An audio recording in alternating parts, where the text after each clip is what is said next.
Bismillahirrahmanirrahim.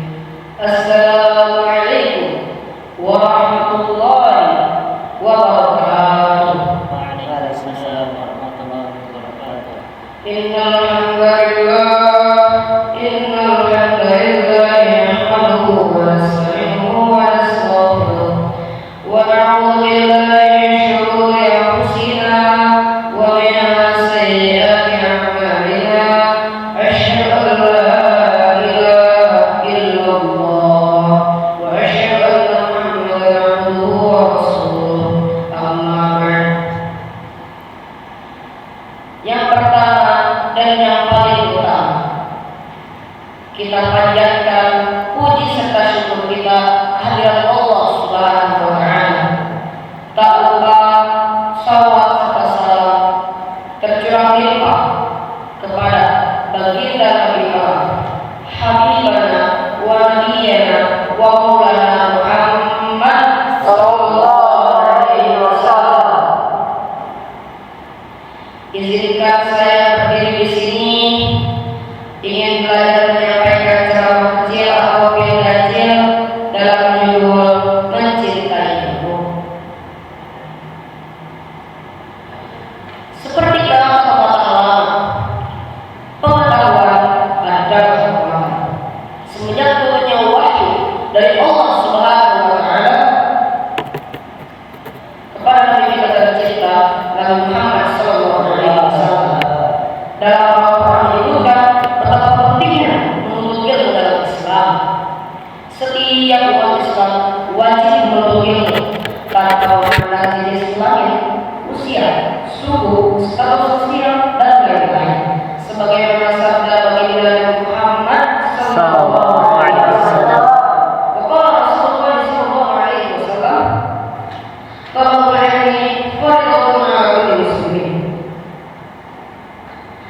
Nabi kita baginda Nabi Muhammad sallallahu alaihi wasallam bersabda, menuntut ilmu itu wajib bagi setiap muslim. Hadis riwayat Muslim. Kita semua memiliki hak yang sama atas pendidikan dan mencari pengetahuan untuk meningkatkan dan memperdayakan diri kita sebagai individu yang berwawasan umat. Karena fokus Islam pada penting mencari ilmu, maka lagilah teladan-teladan dan tokoh-tokoh Islam pada masa Islam seperti Ibnu Sina, Ibnu Battuta, Al-Khwarizmi, Al-Ghazali dan sejenisnya yang berkontribusi dan memperluas berbagai jalan ilmu pengetahuan kepada masyarakat. Mereka mencerahkan seluruh dunia. Subhanallah, mereka adalah salah satu kelompok bidang pengetahuan yang sangat kompleks dan maju seperti kedokteran, astronomi, psikologi, kartografi, dan banyak lagi. Ditambah lagi dengan banyaknya hadis Nabi Muhammad sallallahu alaihi wasallam yang mendapat ilmu sehingga memotivasi kita untuk mendapatkannya, yakni baginda Nabi Muhammad sallallahu alaihi wasallam bersabda, wa qala Rasulullah sallallahu alaihi wasallam, man arada dunya fa alaihi bil ilmi wa man arada al-akhirah fa alaihi bil ilmi wa man arada fa alaihi bil ilmi.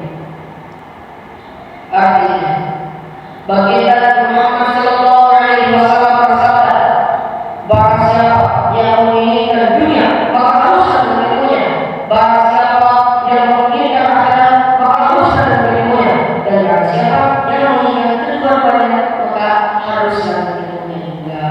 Hadis riwayat Tirmidzi. Apakah yang sangat penting? Tentu saja sangat penting. Hanya saja ada ilmu yang kita terima melalui secara alami dan ada ilmu yang kita terima melalui susah payah untuk mendapatkannya. Dalam ilmu dunia, untuk memenuhi kebutuhan hidup seperti bercocok tanam misalnya, harus ada ilmunya, dan semua itu harus dibarengi ilmu agama dan akhirat, di mana kita mencapai penghasilan dunia, kita tidak akan tersesat. Kita bisa lihat contoh kehidupan kaum menuju pada suatu kaum atau suku bangsa yang tercatat dalam tes presiden agama, terutama dalam Al-Quran. Kaum adalah salah satu kaum yang dihancurkan oleh Allah Subhanahu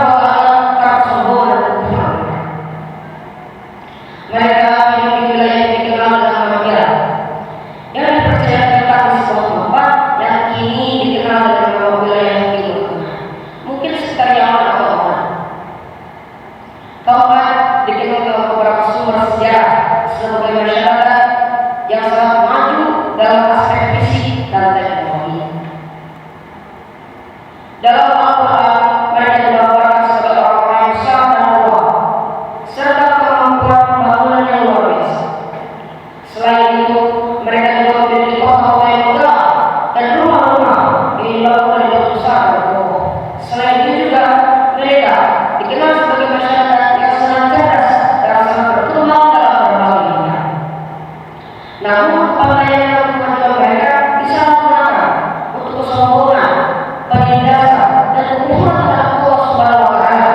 Meskipun mereka memiliki kekuatan dan kehebatan dalam hal bangunan, fisik, serta kecerdasan dalam pembangunan juga, mereka malah adalah ribuan yang diurus oleh Allah Subhanahu wa Ta'ala langsung kepada dia untuk memberikan peringatan. Mereka telah membakar hingga akhirnya mereka dihancurkan oleh Allah yang begitu kencang sebagai bentuk hukuman dari Tuhan yang Maha Esa dan Perkasa. Kau memiliki ilmu dalam fisik dan bangunan. Berarti apa? Berarti mereka memiliki ilmu arsitektur yang luar biasa. Tetapi mereka binasa karena mereka gagal dalam hal spiritual dan moral. Yang lebih penting dalam ajaran agama. Lalu baginda Muhammad Sallallahu Alaihi Wasallam, Man yuridillahu bihi khairan yufaqihu fid-din. Baginda Muhammad Sallallahu Alaihi Wasallam bersabda, barang siapa yang Allah inginkan kebaikan padanya, maka Allah akan fakihkan dia dalam masalah agama. Hadis riwayat Bukhari Muslim. Hadis ini mengajarkan kita untuk selalu berdoa kepada Allah Subhanahu wa Ta'ala untuk menghindari kita dari segala sifat-sifat yang buruk, sifat-sifat yang memunculkan dalam hati kita kesombongan.